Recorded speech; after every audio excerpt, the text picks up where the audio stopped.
আসসালামু আলাইকুম দর্শক, আপনাদের একটা মজার বিষয় আজকে দেখাচ্ছি।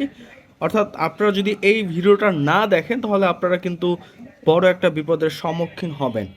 দেখেন এখানে এই লেখা হচ্ছে পে টু মনির, অর্থাৎ এই চেকটা অর্থাৎ এমনি রিয়াজ আকুন মনিরকে দিয়ে দিচ্ছে।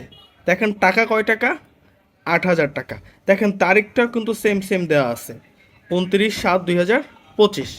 এখন একটু খেয়াল করেন, এখানে আবার কথা লিখে দিচ্ছে ৮,০০০ টাকা মাত্র। সব কিছু ঠিক আছে। দেখেন এক্ষেত্রে আমরা যে ভুলটা করি সেটা একটু ভালো করে খেয়াল করে দেখেন। যদি এই মনির যদি চায়, সে এই চেকটা দেখেন এর আগে যদি একটা ৮ বসাই দেয় তাহলে কিন্তু এখানে ৮৮,০০০ টাকা হয়ে গেছে। এবং এখানে কথায় লিখে দিবে একটা আকার দিয়ে, তারপরে তালিব বসায় রস্বীকার দিলে কিন্তু দেখেন ৮৮ হয়ে গেছে।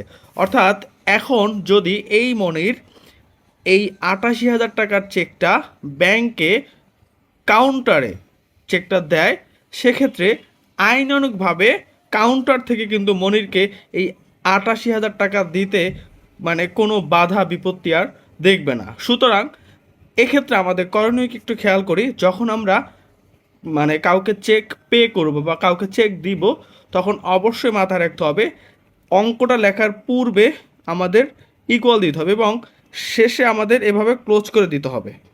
ঠিক আছে? এরপরে কথায় লেখার যে পূর্বে এভাবে আমাদের ইকুয়াল দিতে হবে, আবার প্রত্যেকটা ফাঁকা জায়গায় সমান সমান দিয়ে আমরা আমাদের চেকটা কমপ্লিট করলে, অর্থাৎ কেউ আর চাইলেও চেকের মধ্যে টাকা বা উল্টোপাল্টা টাকা বসিয়ে আপনাকে ক্ষতিগ্রস্ত করতে পারবেন না। সো ধন্যবাদ সবাইকে।